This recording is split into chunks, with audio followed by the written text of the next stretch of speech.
Please work.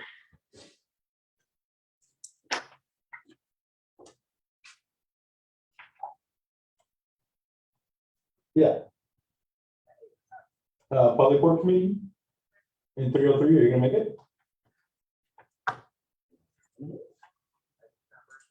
No, it's in person. Okay, thank you. All right, bye.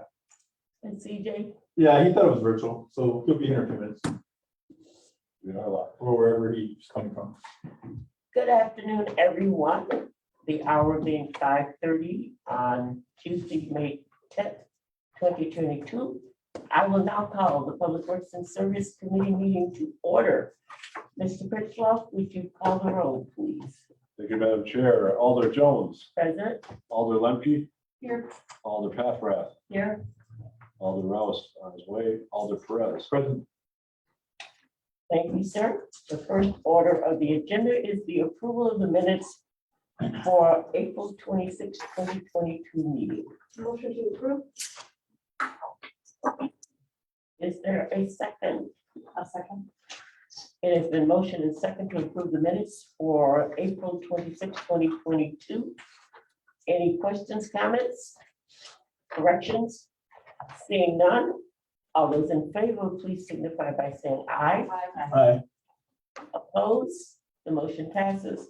Our first item is 0302-22, communication sponsored by the chair on behalf of the chief building inspector requesting the bid for contract 2022016, tall weeds be awarded to Four Seasons Lawn Care. Recommendation to approve fiscal note funding for these services is budgeted in the 2022 under 22560-52200. And I believe our first speaker would be Mr. Pritchloff and Mr. Pulaski. Thank you, Madam Chair. I believe members of the CDA are on this. Good afternoon. What you have in front of you is in your packet, we had the tall grass and weed award memo. And we also had the memo to the council and the attempt to award. We bid it out, there was an open bid, and we received one bid back from our contractor, Four Seasons Lawn Care of Racine. They've been our contractor for the past 3 years. As you can see, the bid amount was $34 an hour, having to do with lawn care and weed cutting, and $39 an hour for snow and ice removal. Like I said, they've been doing this since 2019, and they do a very good job for us. In this particular season, we ran into a few hiccups early on with the purchasing agent, Monica Santos, being out on maternity leave. She typically puts this bid together for me, and one of her co-workers in finance, when we worked together on the contract or the bid, we left out some language, and there was a miscommunication in where the bid was supposed to be emailed back by the contractors. So when the bids came back in, the contractor who normally does our lawn care, he sent it somewhere else, and it just disappeared into thin air. So he worked it out with John from purchasing, and John canceled that bid and rebid it, just to be fair to Four Seasons. And when it got rebid, the other contractor didn't submit a bid for whatever reason. Maybe he got too busy. Maybe he found that he couldn't handle this work plus his other jobs. Because usually what happens is we do 700 to 800 cuts a year. And there really aren't any contractors in the Racine area that can handle that amount of work. So I believe that that's probably what he found out, that he really wasn't going to be able to handle that amount. So I don't think he submitted a bid for that reason. But we did get a good price from Four Seasons, and that's actually the reason we're recommending that they be a contractor again for a 1 season, a 1 year award, with the option to approve them for 4 additional seasons after that.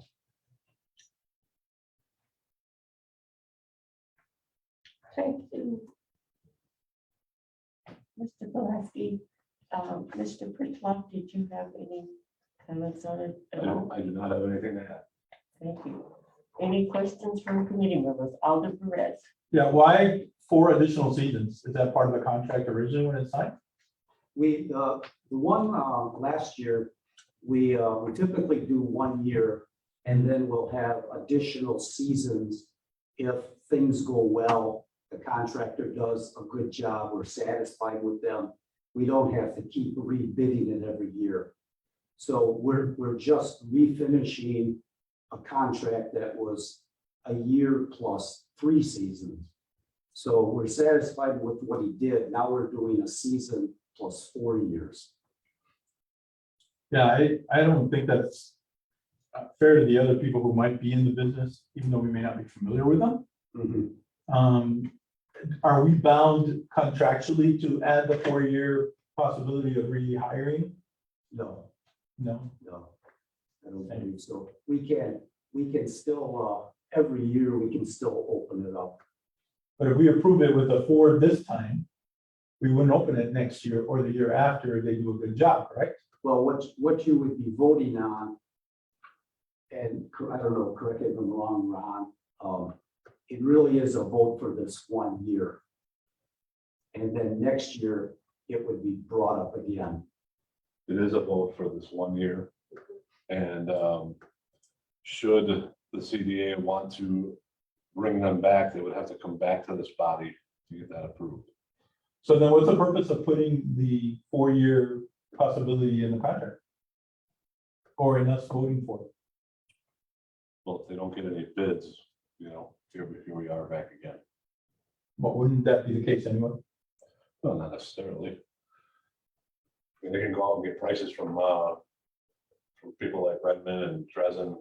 And if those prices, are more than what they're paying at this particular time, then they come back to this body and that's what they say.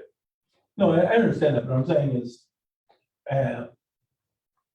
we're depriving the community that we keep trying to involve with, maybe it sounds like the opportunity to even bid here, because these guys do a good job, they could be extended 4 more years. And so I'm not comfortable with that, because it gives them preference. And even though they may be our only sole bidder, that would be great, then we don't, then we won't have a choice. But if there are other bidders that are comparable, then I think that's something we need to decide at the time. And it sounds in this language that that's not even it may be, but if you say with an additional 4 years, you're really limiting what we're voting on. And I don't know if that's clear or not with that language, and maybe the city attorney could address it. It doesn't preclude them from getting bids in the next 4 years. And why have that language in there? Well, what it says is for a 1 year term with possible renewals. So we have to be totally satisfied with what they do to renew their contract. So for instance, if we're totally satisfied with what they've done or what they've charged us, Yeah. we don't have to open it up. Because there really aren't that many contractors as you would think. Yeah, We can't afford a David Frank. I mean, they would be $100 an hour. Four Seasons is $39 an hour. yeah,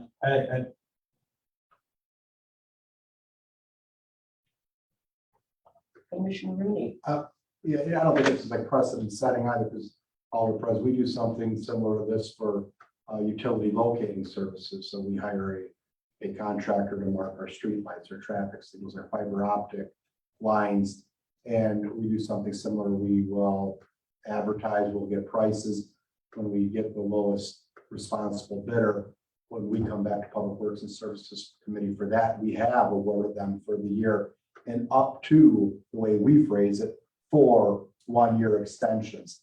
And then what we do is revisit their prices before their year terminates. And if their prices are fair, they're within the CPI, and we're very satisfied with that, we simply renew without going back to committee. Now, if all of a sudden they come back and say, we want to charge you 20% more to do locates, then we have time then to go say, no, seems like you got us over a barrel, and we're gonna go out, and we will re-advertise then and not exercise that extension. So we do something very similar to that with under professional services for street lighting in the DPW budget. And it's a way, I think, also to keep the work moving, like I said, the contractors satisfactory, that the pricing that they're offering is gouging the citizens of Racine. We think it's very fair to staff, then we continue that for another year. So it's somewhat similar, but we have done that in DPW. Just want to give you that for context. Right, and I kind of remember doing that in the past, but since we did have an additional bidder, and then they did not rebid when the correction was going on, there's possibility that there could be other people out there that could do the job for responsible, qualified and responsible for less.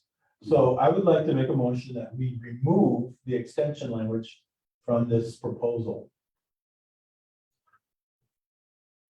Is there a second on Alder Perez's motion?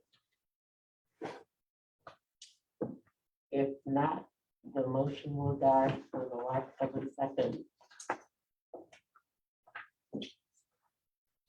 Are there any additional questions from committee members? Seeing none, I will entertain a motion. I move to approve. I'll second. It has been motioned and second to approve item 0302-22. Any questions? Alder Lefty, would you like to speak to your motion? No, I listened and it makes sense.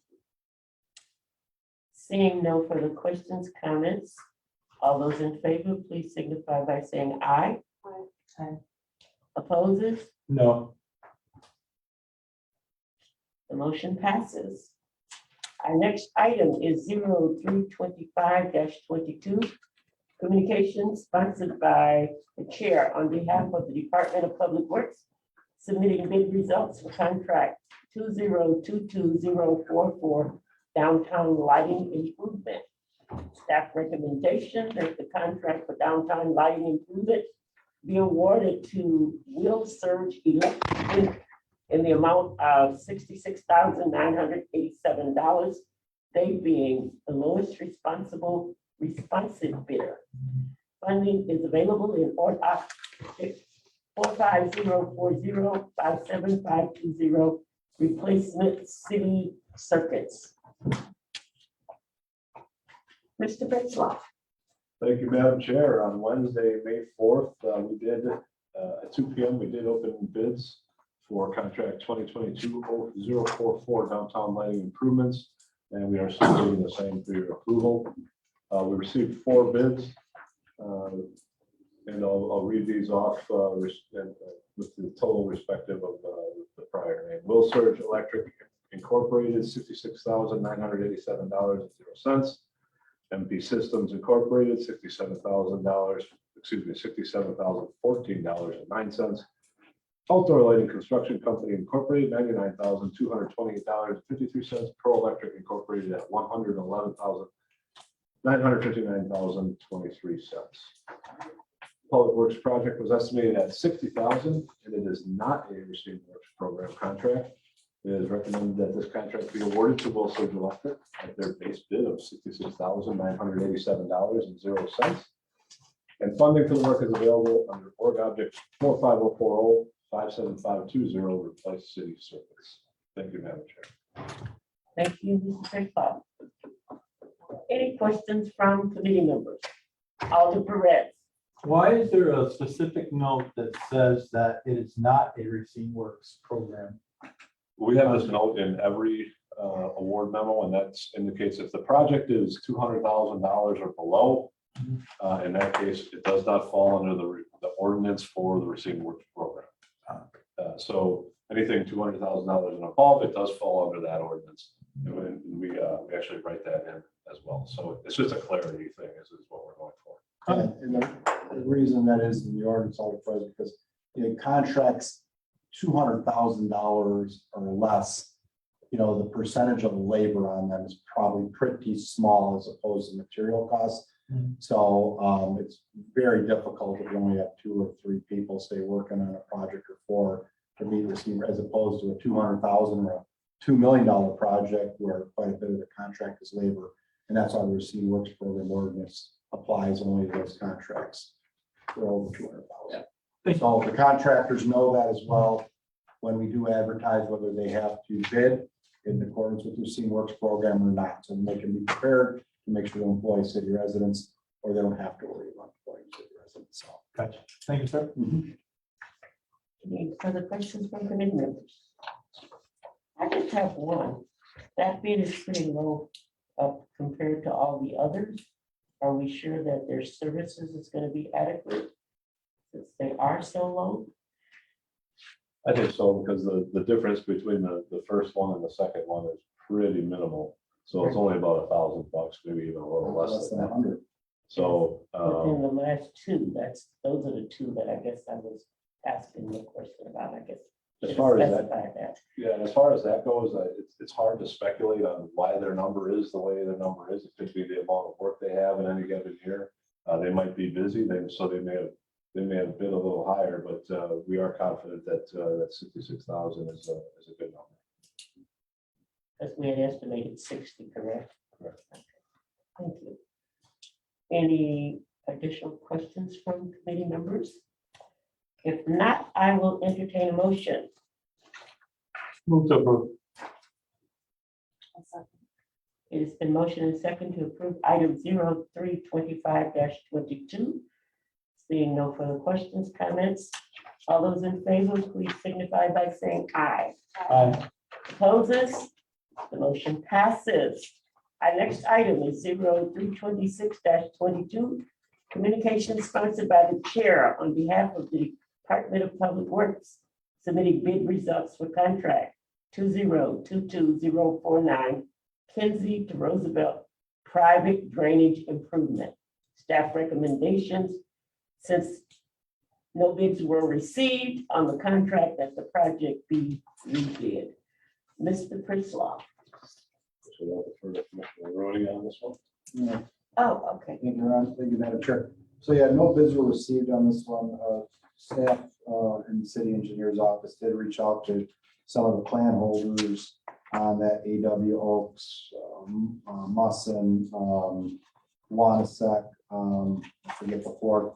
I don't think the job was quite big enough, and they're already very busy right now. And this is a project that we're going to address some backyard drainage. We've got some easements that were secured through the city attorney's office to put some drains back there, help get water out of backyards. Or won't collect around foundation drains. If it collects around foundation drains, it goes in the sanitary sewer system, because that's where foundation drains are tied to in pretty much every building built in the early 60s and beyond. So that being said, we're gonna do a little more analysis. We may gear this towards maybe landscaping contracts too, let contractors as well. They seem, that's another discussion we have with the city engineer's office, and see if we can't get some bids there as well. Because it really is about kind of regrading and reshaping and putting small drains in there. So unfortunately, we have no bids, so we're asking that the site be received and filed, and we authorize to bid it out again and see if we can't bring something back and get something done yet this fall. would make a motion that we rebid. A motion and second that we rebid item 0326-22. Wouldn't the motion be to receive and file? I thought, Yep, well. I don't know what she said, but Yeah, you're we right. receive and file and authorize, And Commissioner of authorize Public Works to rebid the project. Okay, so do we have that? yes. We're gonna rebid and receive and file. Okay, thank you for that clarification. Any other clarifications that we need to make at this time? If not, all those in favor, please signify by saying aye. Aye. Any opposers? The motion passes. Our next item is 0328-22, communication sponsored by the chair on behalf of the Department of Public Works to submit final payment for contract 202-00027-2020 sanitary and storm sewer CIPP lining Newsom Brothers Inc. contractor. Recommendation that the work completed by Munson Brothers for the contract be accepted and final payment authorized for a total contract amount of $454,725.93. Final payment to include retainage. Fiscal note contract 202-00027 was authorized under resolution number 0237-20 dated March 19, 2020. Commissioner Rooney. Madam Chair, committee members, to work on this contract, 2020 sanitary and storm sewer CIPP lining has been completed and Musser Brothers are requesting final payment. CIPP lining, just for your references, cured in place pipelining. So that's trenchless technology. That's where they insert a liner, they fill it up with water, and then they essentially boil it, and it basically creates a mold inside. So it's a pipe inside of a pipe. So this to give you an idea what that's about. The final contract amount for the work is $454,725.93. Project was authorized by resolution 0237-20 of March 19th, 2020, the amount of $622,575.29. There was a change order that decreased this contract amount by $167,849.37. Funding is available in the following objects and org. If you look at the funding memo there, the first line item that funds sanitary sewers that were lined that are city-owned sanitary sewers. Those are ones under the sanitary sewer maintenance fund. It's a special revenue fund. The second line is for storm sewers. Those are storm sewers under the stormwater utility. And then the third line item, sanitary sewers with the 40101 org object. Those are sanitary sewer interceptors that are owned by the wastewater utility. They simply piggyback some of their work on this contract versus the economy of scale. So that's the funding breakdown, and that's where the funding comes from. So we're asking for final payment to be approved. Any questions from committee members? What's Alder the, Perez. thank you, ma'am. What's the expected, how long do they think this will last? Oh, cured in place pipeliners, you can get up to 100 years of service life. It really what it depends upon is the original or host pipe, we call it. So, if that's, not too deformed or have other defects with it, then it's pretty reasonable service life for it. What we generally do is if we don't replace the pipe in its entirety, sometimes we'll do a spot repair. Sometimes you also have to do spot repairs and then line the entire pipe. So that's like a bad part of the pipe, of that host pipe. And then we can have a really good liner that goes through. We want that liner to fit snugly. And then we, like I said, we fill it up, and like if it's a sanitary sewer, then we run a machine through there and actually go find the laterals that go to the houses. They look like little dimples on a golf ball. And then you send a little machine in there and it cuts out the coupons. Like you cut a hole for your door, put a doorknob in, and that's how we restore our flow line and to the pipe. And it's great technology and saves a bundle on excavation and pavement replacement. But it's only applicable, where we can still get use out of the host pipe. If the host pipe's too far gone, then we have to dig it up and replace it. But that's why we do annual televising. You'll see what their contracts here annually do televising. Try to identify those pipes that are in good condition, the ones that can be rehabbed, like CIPP, or identify the pipes that unfortunately are too far gone and we have to replace them. So. Any further questions from committee members? And review deduct amount. I was gonna I am motion to approve.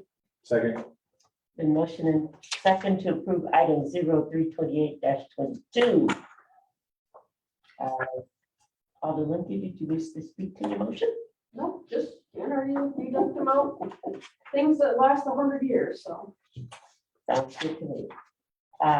Seeing no further questions, all those in favor, please signify by saying aye. Any opposes? Our motion passes. Thank you, everyone. Our final item is 0327-22, communication sponsored by the chair on behalf of the Department of Public Works, submitting the final resolution for the following street assessments.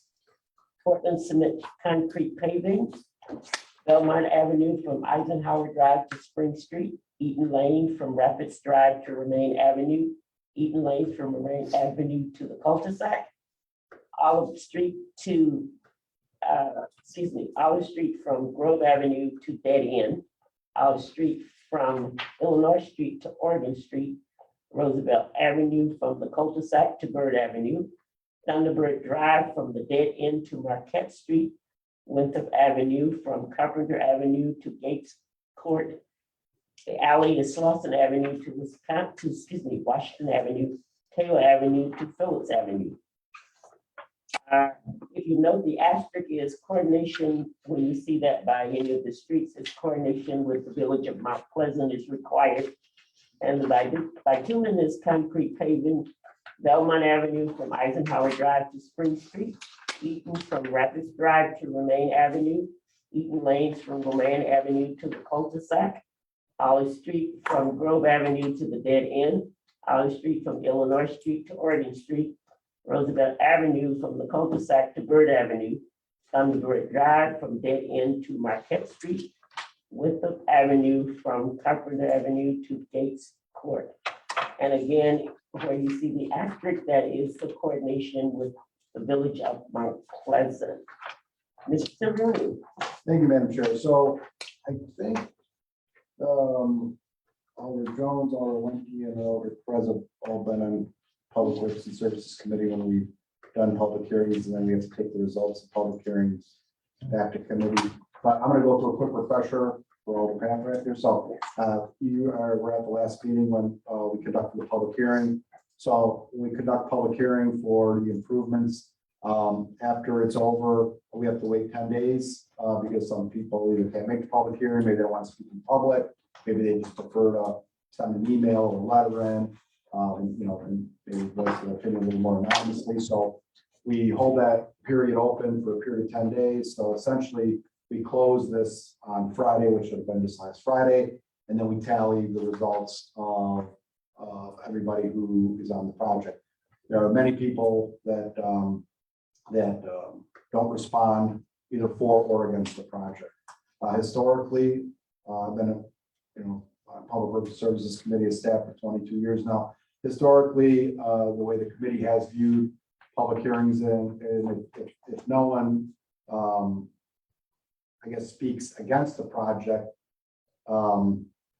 then that's something that they consider as it's got the potential to be passed. If they were really opposed to it, they would have either shown up at a committee, or it doesn't, mean that they're indifferent, but it just means they didn't have a concern about it. So I think a lot of times the committee does view that as, a 0% in favor, 0% for. Nobody replied. That's one in my opinion, I think that's one that committees in the past have considered for paving, because they feel that nobody has really stood up against that as an improvement. Also, I would say that, we do get percentages of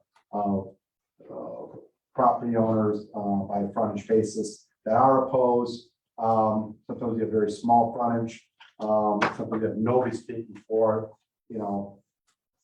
Again, this is a committee decision. You have to weigh whether you think one or two property owners speaks for 20.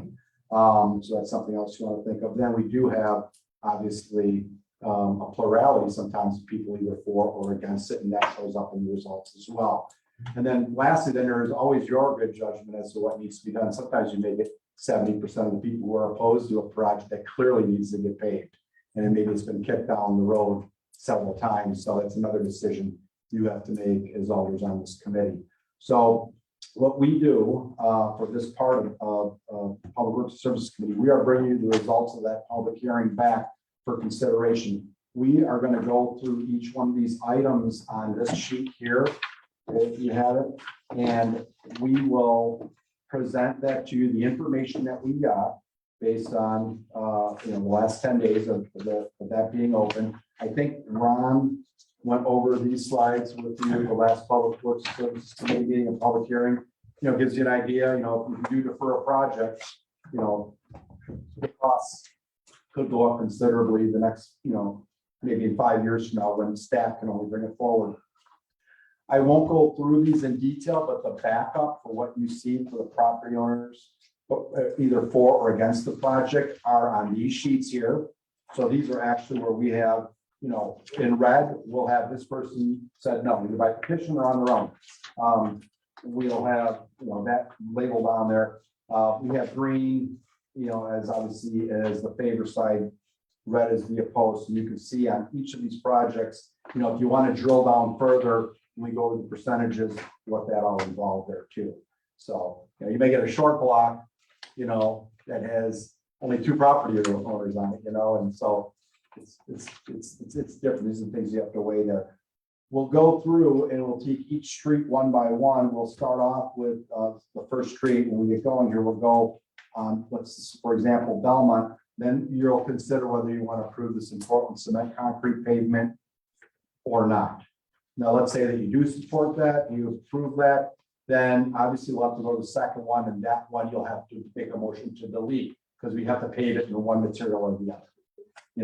So that is that option. Obviously, if you delete both, then that project won't be moving forward. But if you do approve one of the pavement types, you do have to delete the other. So unfortunately, we do have to go through each of these options as we go down the list here. We do have one street, Thunderbird Drive, that does not have curb and gutter and would have curb and gutter placed on it if it's approved, whether it's approved in asphalt or concrete. So we have to consider curb and gutter as another item that you'll have to consider. So you won't just be looking at concrete or bituminous. You also have to, if you can approve one of those 2 pavements, then you're going to be approving curb and gutter for it as well. So, and then the last one that we have will be the alley we'll go through as well. So, unless anybody has any questions, I can get started on this, so we can start taking these one at a time, Madam Chair, starting with number 1. I also have in your packets, and we do have it on the screen as well, because I know all you folks are busy. If you haven't had a chance to go out there and look at the streets that you're voting on, we've included some photos on them so you can see kind of what they look like. You may hear at the public hearing, my street's in perfect condition. Well, we take a couple photos, we can put it in the packet too. In case you haven't had a chance to go and look at it, at least you have it, for reference of what that street looks like. So that is there as well. So, shall we get started? Go right ahead, sir. Thank you. All right, we'll start with number 1, Belmont Avenue, from Eisenhower Drive to Spring Street. The first recommendation here is for Portland cement concrete pavement. The pavement condition index is 16. There's a photo, obviously, of what that looks like there. There are 17 properties on the proposed improvement. We had 0% in favor. We have just under 70% against. It was a petition with 12 property owners on that. Also, in these last columns here, if the project is approved, you'll see there is a total cost. There is the amount that will be assessed to those number of properties. And there's always, not always, usually some type of GOB city cost if we're paving through an intersection. We don't assess that for property. We have to pay for that if we're going paving past city lands. Some of these other costs may seem kind of high too, but that we just amount, we'll have to charge Mount Pleasant on a joint project if it is approved, so. So that's the first street there, and if you want to call a vote, Madam Chair? Okay, our first street is Belmont Avenue from Eisenhower Drive to Spring Street. I will ask for a vote on which one you would like to see paved. Whether you want our Portland cement or bituminous. By 2 minutes, correct. I think we start with Portland Cement. for the vote. Yes, we start with Portland cement first. And if you're not in favor, then the appropriate action will be a motion to vote. Then you need a second. Like to make a motion to delete Number one. Number one? Okay. yeah, number one. And that is the Portland cement, correct? Correct. Okay. And we had a second? Second. It's been motioned and second to delete Portland cement for Belmont Avenue from Eisenhower Drive to Spring Street. All those in favor, please say aye. Right. Opposes? That motion passes. The next, we'll have bituminous concrete paving for Belmont Avenue from Eisenhower Drive to Spring Street. Move to delete. The motion is second to delete bituminous concrete for Belmont Avenue from Eisenhower Drive to Spring Street. Seeing no further questions, all those in favor, please signify by saying aye. Aye. So we are deleting both bituminous and Portland, just so everyone's clear. The next street is Eaton Lane from Rapid Drives to Romaine Avenue in Portland Cement. Sure, you bring that one up there too. Thank you. Eaton Lane Rapids Drive to Roman Avenue. We're taking this as two separate ones that are adjacent blocks. The first proposed improvement is Portland cement concrete pavement. The pavement condition index is 17. There are 5 properties on this block.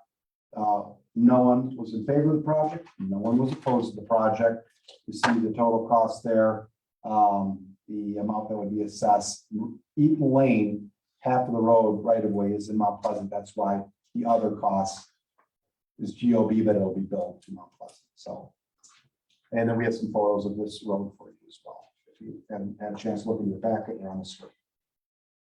Is that a commercial building on the right there? Yeah, there is a mix. There's a mix of some residential and some commercial properties over there. So also the property owners, based on their the way they are zoned, they pay a higher amount for the pavement as well because they generate more traffic on it. So if it's a residential property, they pay the residential assessment rate. If they're commercial, they'll pay slightly higher. Those rates are also approved by this committee. The rates that are presented during public hearing, we send the letters up, those are approved in the fall of the year prior for these public hearings that we hold in the spring too. So all those rates were listed as well. Residential rates, commercial, industrial, the various widths of pavement. So, and I know you weren't here when those were approved, but. Alder Licky.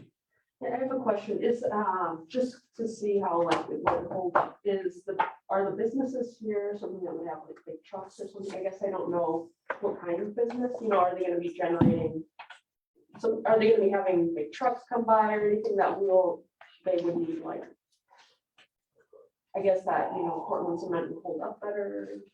Ideally, it will. We also have the bituminous selected as well, but essentially we break pavements that are designed is broken down by easels. It's basically equivalent single axles. If you break down, a truck that's got X number of axles versus a passenger car. So we can design the pavements either way to accommodate that. It's a thicker asphalt and it's a thicker concrete. Now, we don't penalize a residential property owner for living on a street like this, just because some of his neighbors are commercial. That's why they pay the lower rate. And then there's some of that extra thickness of that pavement will wind up absorbing as part of the GOB cost. So classic example is 3 Mile Road. We did this first phase back in 2012. There were plenty of businesses along there. There was a shopping plaza there. We put a thicker section in there, but those residential properties paid the same rate they would pay as if they lived on a normal 32-foot wide residential street. So we do account for that. But we do get longer lasting pavement with concrete. And remember, I think Ron probably explained this at the public hearing.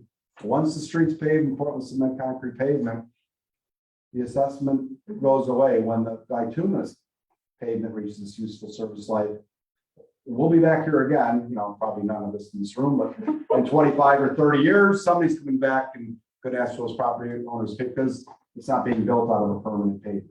So those are things you want to consider as well. The Portland cement has an average life of 40 to 60. Around 50 years, 40 to 50 years. Bituminous is, you're 20 to, if you're lucky, you're going to get 25, maybe 30 out of it. It all depends again on easels and ADT too. Residential streets don't get as much average daily traffic than a street that serves some businesses or our collector street or arterial. So yes, concrete streets do last longer. They're much easier for us to maintain as well. Department of Public Works, they don't require the amount of preventative and sustaining maintenance that concrete streets do. Or I mean that bituminous streets do. Yeah, those take a lot of effort to keep those crack filled, joint sealed. The milling that we have to do on those were concrete. We seal the joints and they last pretty long until we do a little joint replacement on them. So then generally after that, we just do an asphalt overlay. So in the past, we've done research to see if there is an actual pavement under the road. Do these qualify for that, or is that just an exception? We have database that let us know what the road material is. So we know a street like this, there isn't a concrete pavement underneath it. If there was, we wouldn't be holding a public hearing for that. Because if this was brick pavement under this asphalt, we wouldn't be holding a public hearing for it. Has that happened where we found out that there was permanent pavement? Yeah, it's the rare exception and not the norm. I think in my 22 years here, I think that's happened to us twice, where we got out there and said, holy smokes, there's concrete. I think one was in your district, and then I think the other one was on Lake Avenue right by Gateway. And we had to assess that from, I think, 10th to 9th. It turned out, we took the pavement up, there was permanent pavement. So our records are pretty good. We got 260 miles of pavement the city was seeing. We're bound to have a miss here and there. So we're pretty confident in our records, like a pretty good track record. Like I said, it's only happened twice in my 20 years. Pretty rare, but. I would make a motion to approve the Portland cement and delete the bituminous. Is there a second? I'll say that. The motion and second to approve the Portland concrete cement and delete the bituminous for Eaton Lane from Rapids Drive to Remain Avenue. Any additional questions, comments? If not, all those in favor, please say aye. Aye. Opposes? Our next item is Eaton Lane from Remain Avenue to the cul-de-sac. Next slide. Thanks. Madam Chair, committee members, the next portion is the next block to the north. That's Eaton Lane, Romaine, to the cul-de-sac. It's basically runs up to the airport property there. The proposed improvement is Portland cement concrete pavement or bituminous pavement. The PCI on this stretch is 16. There are 8 properties on this proposed improvement.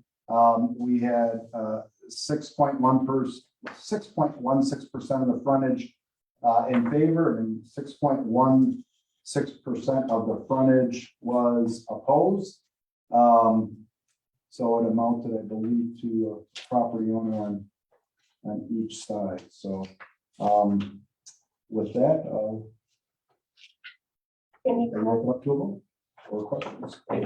Alder Perez has questions. So on the one where we got the email from McGar to LLC, he actually has 3 properties. Is he trying to say the same thing for all 3 properties as opposed to just one property? No, let me see here.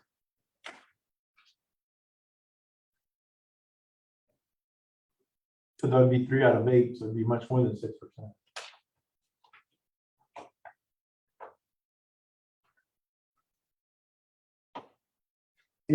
It appears that it is only applied to the 2715 Eaton Lane property.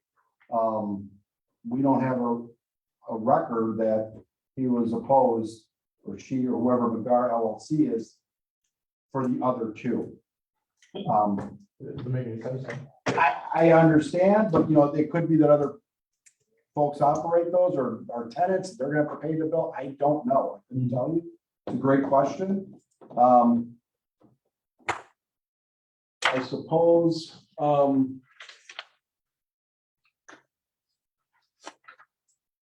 we could,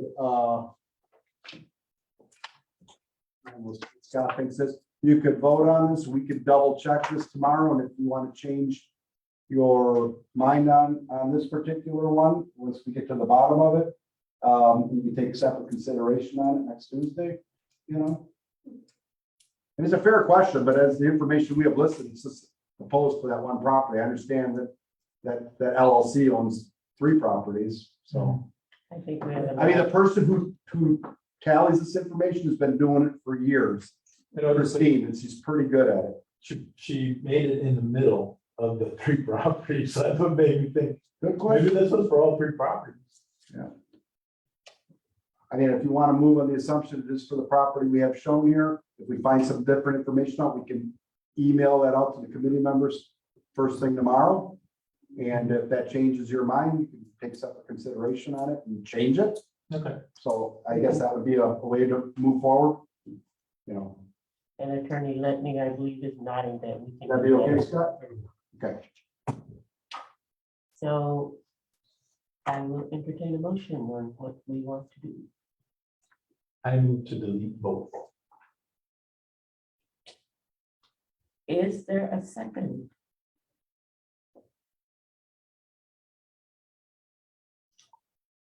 The motion dies for the lack of a second. Then I will entertain a motion to approve and delete Eaton Lane from Romaine Avenue to the cul-de-sac. Wait.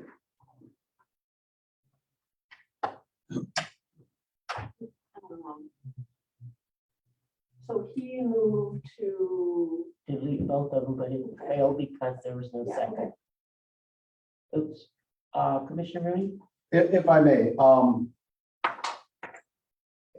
if you're gonna approve one street here, I kind of recommend approving them both unless there's a plurality or something of the other block that says, hey, we don't want this. I don't see that with the numbers in front here. You may find that the numbers go up after we take a look tomorrow. But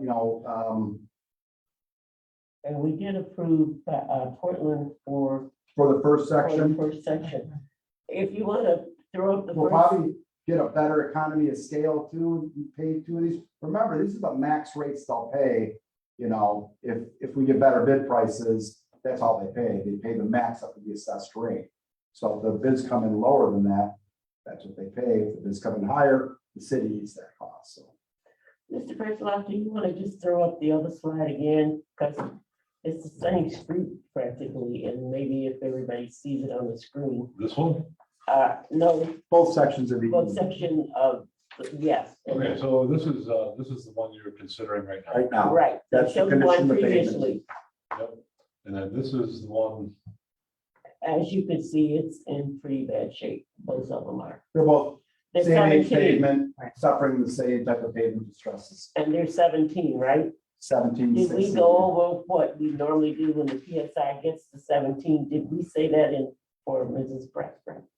Well, they're both pavement condition next of 16. 16. Yeah, at that point, we're not doing any maintenance on these streets whatsoever. I mean, emergency maintenance, if a pothole develops where somebody's gonna go over on a bicycle or a motorcycle or pop a tire or drop their suspension on their vehicle, we'll fill it in. There is nothing we can do anymore in that. That is just throwing good money after bad money.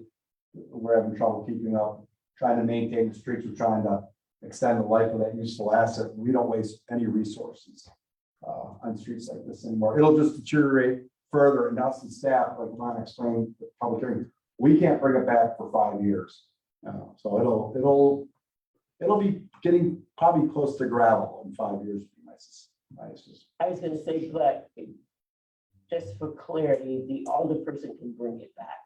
An alderperson and a resident, provided that the chair of the Public Works and Services Committee at that time approves that and be put on the agenda as a preliminary resolution. And then it can be considered for public hearing. And if it is, then it gets brought to as a final resolution right now that we'll consider. So yes, you're correct. I would make a motion to approve Portland Cement and delete by 2 minutes. Is there a second? I'll second. It has been motion and second to approve Portland cement concrete paving for Eaton Lane from Romaine Avenue to the cul-de-sac. Yes, and deleting the bituminous concrete paving, Eaton Lane from Romaine Avenue to the cul-de-sac. Any questions, comments? If not, all those in favor, please signify by saying aye. Aye. Opposes? No, Okay. 2 yeses and 1 no. And we will get clarification on your question, and we'll send it out via email to everybody. The motion passes.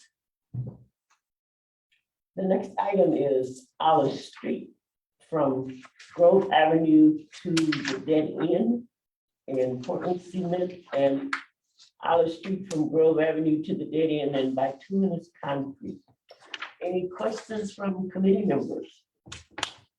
Yes, Madam Chair, this is important cement concrete pavement or bituminous. The PCI is 32. There are 2 properties, 1 property on each side of this short dead end block here. We have no one in favor of the project and no one opposed to the project. We only have 2 properties. Yes, Roughly would each owner pay? pardon? I say roughly each owner would pay approximately $9,000. Yeah, half the cost.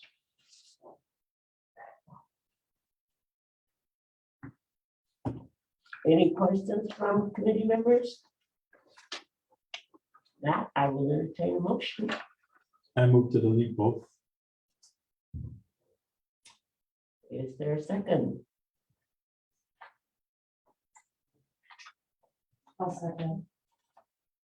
Motion and second to delete both Portland Cement Concrete for Olive Street from Grove to the dead end and bituminous concrete from on Olive Street from Grove to the dead end. Did you wish to speak to your motion on Perez? Well, with the PCI 39, it's like high with that so far. And the road looks actually pretty good This on one's 32. 32. All right. The next one's 39, but yeah. Is that the 32 that you're showing, Mr. Frischloff? This is This Grove is going to yep. dead end. Right. Yes. We should, yeah, clarify. This one is the one that was 32, no one favored or opposed. That is correct. That is number 7 and number 8. No one was in favor, no one was opposed. PCI is 32, 2 property owners. Do people want to keep their motions? I'm not sure if you were making that motion for 9 and 10. No, that was, the motion was made for 7 and 8. Delete both. 7 and 8. And it was a second by all of that. Okay. All those in favor, please signify by saying aye. Aye. Oppose it? No. All the Clifford, you did not vote on your item. Yes. She. Oh, I didn't hear you. My apology. So, okay. All right, so we are doing the deletion for both, is that what you're saying? Correct, it passed 2 to 1. Okay. Next item is Olive Street from Illinois Street to Oregon Street in Portland Country, and Olive Street to Illinois Street. No, Olive Street from Illinois Street to Oregon Street in bituminous. Madam Chair, the PCI in this street is 39. Ron has it on the screen for you, or it's in your packet. There are 8 properties on this improvement project. We have frontage of just under 13% in favor of the project. We have frontage of almost 52% opposed to the project for both. Any questions from committee members? Oliver, did you have a question? No, I just moved to delete both of them. Is there a second? I'll second. It's been motion and second to delete both bituminous and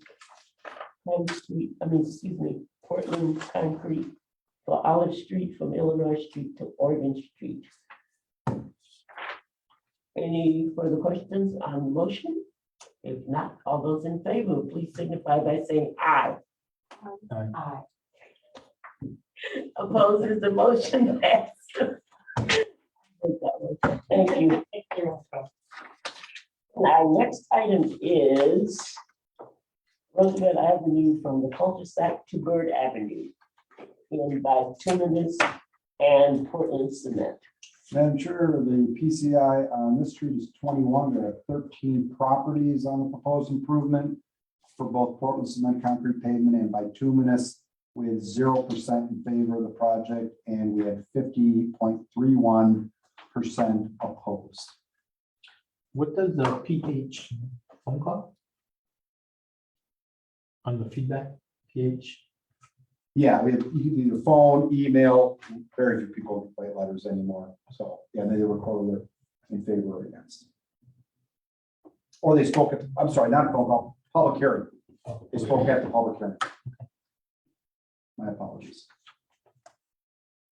Any further questions? from- That's why you'll see in that column too, all the press, there'll be, the percentage here, and then the number that spoke and the number that emailed. Yeah, so. They are primarily, it looks like rental properties, correct, that are responding, but they don't want this assessment. Am I correct? You are moved. How bad is 21 PCI? Again, it's a street that, anything under 40 is, we do bring to public hearing as staff. We don't have the resources to put any maintenance into these streets.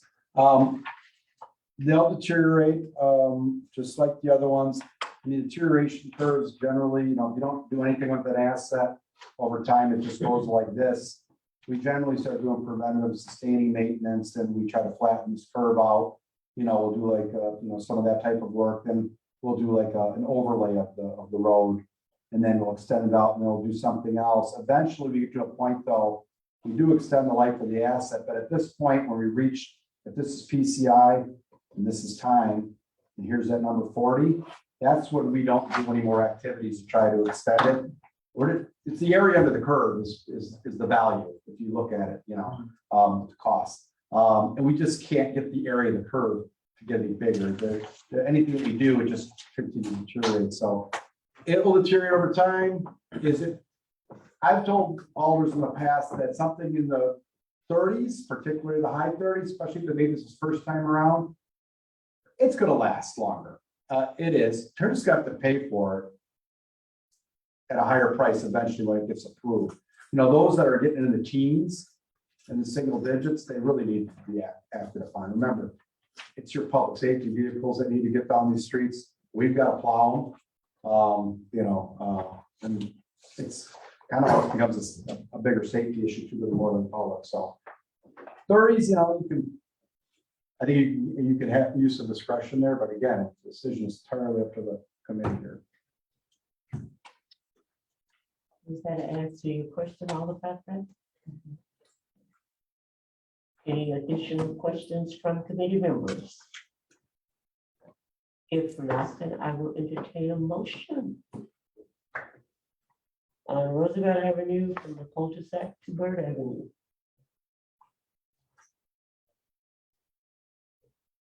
I would make a motion to delete the cement and put in bitumen. Is there a second?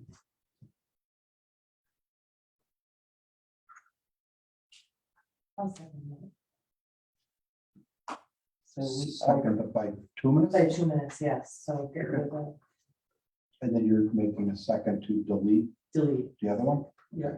you're deleting the concrete deleting the concrete and putting in and like. putting in the bitumen. Okay.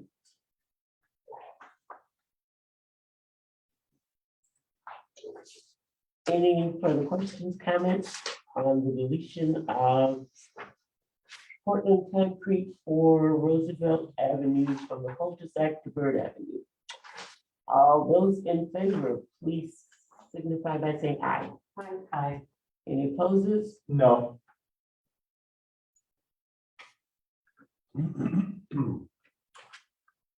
The motion passes. Our next item is Thunderbird Drive from Dead End to Marquette Street in Portland Cement. And excuse me, Thunderbird Drive from Dead End to Marquette Street.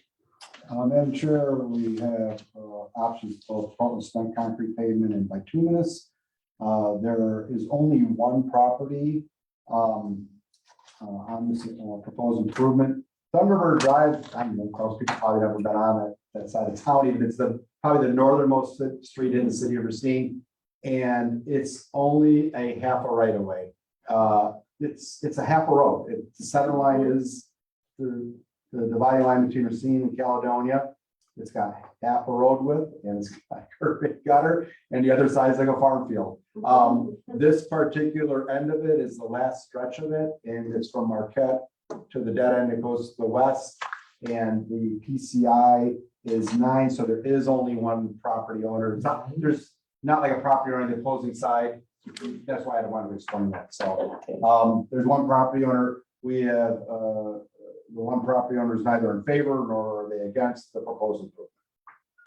And if this is approved by the committee for pavement, then you need to take up curb and gutter and I was gonna that say, approved as well. this Yeah, one would be covered and gutter because it's, I'm looking. we need a way at to it, convey the stormwater to the inlet. Yeah. Any questions from committee members or Ms. No, Delaney? I'm familiar with the street. Oh, that's right. I would make a motion to approve, what do we- And the balance of Thunderbird Drive, all I keep you want to know from Marquette to Erie is concrete, okay. just so you know. Yeah. Concrete and curb and gutter. And Second. delete the other one. obviously. It's, oh, you want to say, okay, it has been motion and second to approve Portland Cement for Thunderbird Drive from the dead end to Marquette Street and delete bituminous from Thunderbird Drive to the dead end, and this will include curb and gutter. No, for the, The cement will include curb and gutter, yes, not the, okay. the bituminous was deleted, so the Portland concrete will include curb and gutter. Any additional questions, comments? If not, all those in favor, please signify by saying aye. Aye. Opposes? The motion passes. And Madam Chair, just for all the patrons, edification, curb and gutter, when it's new for the first time, it is accessible. Once it's installed, no one ever gets assessed for it. The stormwater utility then pays for any repairs, replacement, because it's a conveyance system to take water off the road into the collection system, so you know. But the first time, it does have to get assessed. Thank you. So this is the other half of the road. Mhm. It doesn't have it. Yeah. All right. Just checking. Thank you.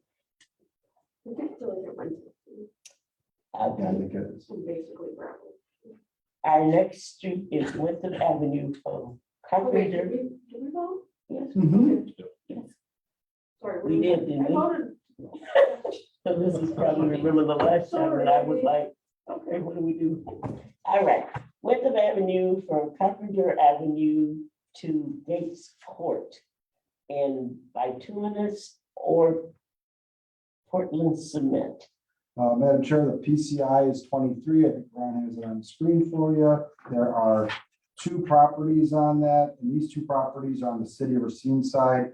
If this is approved, then the other half of the road, this is a whole road, will get billed to the village of Mount Pleasant. And we have coordinated these projects with Tony Byer and Village Board, and if they do get approved, then they will, and we'll come back at a later time and enter into an inter-municipal agreement to make sure they pay their half of everything. So that they are in cooperation with this and Eastern Lane. So, Any questions from committee members? we have nobody in favor and nobody against. Thank you, Commissioner. Any questions? Comments? I got a question. I'll So- go ahead. All right, because half of it is Mount Pleasant, so are we only billing our side? Is that what you meant? Yeah, the half of the roadway that's in the city, again, these wonky borders that we have. Mhm. It's another one of the city corporate limits go right down the middle of the street. The property owners in the city will get assessed, and the other half of the road will get just billed directly to the village. All right. How they get it from their property owners, I don't know, we really don't care, but Alright. yeah, I assume I was just at APWA in the last week, I understood some communities, they do the assessment hearings after they pave the road. I couldn't believe that, that's what they do, so, yeah. Now, when I talked to Scott about Sunday, I don't know if that was appropriate or not, I couldn't believe what I heard. But yeah, I was like, really, they do the hearings after the road has been done, but yeah, how they- I thought- yeah, I don't know how that works. What's the point of that way? You're gonna have to pay, right? Pardon? Once you've done that, you're gonna have to pay regardless of what the assessment is. I guess so. I think, the assessment hearing is that state statute required to let people know what their potential damages are. But at the end of the day, it's the common council's decision, the governing body, whether they want to pay it or not, So maybe it's, we do it as this way, I think give people more of a voice. Maybe other communities are like, we're gonna pay it, and we'll let you know what the bill's gonna be after we make that decision. That's never good. I don't think so, but that's the way. David, let us know if you want to move. That's Gee, Okay. That's rough. It's the beginning of that picture cement, and then it goes to bituminous. Right here, yeah, so typically when we, like the street adjacent to it will be concrete, so usually we pave out a little diamond because of the crown of the road. We can't just go flat across there, so, yeah, then we get that wedge removed and matched in when we go, so, Okay. yeah, you'll see that match point. So right now you're saying the beginning of it is concrete? We'll match it, yeah, this would be at the intersection, yeah, Yeah, okay. This is right here on the bottom. yeah, right where. I was looking at it. That's the end or edge of this roadway section. Thank you.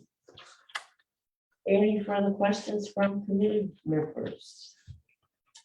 If not, then I would entertain a motion. I move for concrete and deletion of bituminous. Is there a second? Second. Motion and second to pave Winthrop Avenue from Carpenter Avenue to Gates Court and Portland Cement, and to delete Winthrop Avenue from Carpenter Avenue to Gates Court in bituminous. If seeing no further questions, all those in favor, please signify by saying aye. Opposes? The motion passes. The last item is alley Slauson Avenue to Washington Avenue, Taylor Avenue to Phillips Avenue. Mr. Rooney.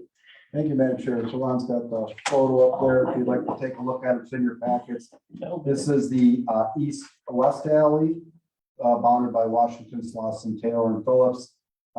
It's proposed for Portland cement concrete pavement. We actually started doing alley ratings. last year, Public Services Committee, the Common Council approved us including them, so we now have ratings on it. This has a PASER rating of 2. So PASER ratings are a little different than PCI. PASER ratings aren't as like a robust as a evaluation criteria, but works well for alleys. And they are on a scale from 0 to 10. So a 10 would be 100 in PCI talk, a 0 is still a 0. So a PASER rating of 2 would kind of be like 20 PCI. So that's how it's rated, pretty poor. We just did an evaluation of all that data that we collected, and I think we're meeting tomorrow internally to discuss alleys with the city administrator, and yeah, pretty much anything in that 3 to 4 is we got to start doing something about it, coming up with a strategy. So that's what a 2 looks like. It's obviously gravel in quite a few areas there. There are 23 properties along the proposed improvement. And of those 23 properties, we had two property owners opposed, which amounted to just under 12% of the frontage. Any questions? Alder Perez? Is this one of those alleys where garbage goes down? Oh, yeah, yeah. Okay. Yeah, I think we've got 26 miles of alleys in the city. We've got all 10%, it's about 10% of what we have to maintain on the roadway. So, yeah, and nearly all these alleys have solid waste collection on. Okay. And then they get plowed as well. Yeah, Parks Department plows them, and the part that it's like this never-ending death spiral here is because Parks Department has smaller equipment. They plow the alleys and they just move whatever's left of the pavement or even the gravel down the road, and we don't have maintenance staff to try to regrade the alleys. And I believe every alley we've had in the last 3 years or 4 years or so, they're all requests. So I believe the alder of this district, this maybe Tate, maybe, I'm not sure, probably put this request in. So the alley request is not staff, it is a request of the alder of that district. I would make a motion to approve. But I have a question for you. Sorry. So, Sorry. are we approving concrete or bituminous? I mean, it's PCCP. It's under Portland. We are only ranking recommendation for Portland cement concrete pavement for alleys because of, Yeah, what you just said, the movement on. the refuse trucks, the compactors, Okay. especially when they start to get fully loaded, they exert a lot of load on the pavement, so. Yeah, that's all right. Okay, good. Okay. Thank you. You with the second and then have a discussion, but it's okay. Did you second that then? Yes, Yes. Okay, thank you. Any additional questions, comments? Seeing none, all those in favor, please signify by saying aye. Aye. Opposes? The motion passes. Now, to help me, Yes, Madam Mr. Chair. Rooney, we have to, You now Make a have to make a motion. motion to amend the final resolution or approve the final resolution as amended. I motion that. Okay. And then you'll see that in the committee report or on the agenda, when it's amended, it'll be amended to delete these. is there a second? Okay. I'll be for a second. So there is a motion and second to approve the streets and alley as amended, Yeah, the final resolution. final resolution as amended. Seeing no further questions, comments, all those in favor, please say aye. Aye. Opposes? The motion passes. Thank you, everyone. This Aye. concludes See you our later. agenda. See you later. Good to know. We are adjourned. Thank you, everyone. So I think you guys These did are a always really good fun. job on this one. Yes. To me, like, it follows a lot of logic. Thank you, Public Attorney works committee Letney. that follows, so. Yeah, to me, it's like, it's 39 and everybody makes it, I don't wanna make that nation, but like. Yeah. But you know what happened to you last year, year before last? Everybody was complaining about the alley. I turned it in. And then they said. In the end, they said, no, they didn't want it. I'm like, But you would have told me that it's the alley between Park and Villa. Thank you, friends. Have a good one. Good night. That alley had Well, wait, homes wait, like wait. this, and trucks up there like. Yeah, so now that we've got all the data on the alleys, we Oh, yeah. included for in the paving inspection report. So we're having a meeting tomorrow afternoon and we're gonna kind of go over the detail of the tape, but it's not good. I mean, the alleys that we believe are in need of replacement in total just under 18 million bucks. So that's a lot. And that's clearly more than you're gonna be able to do in a year, so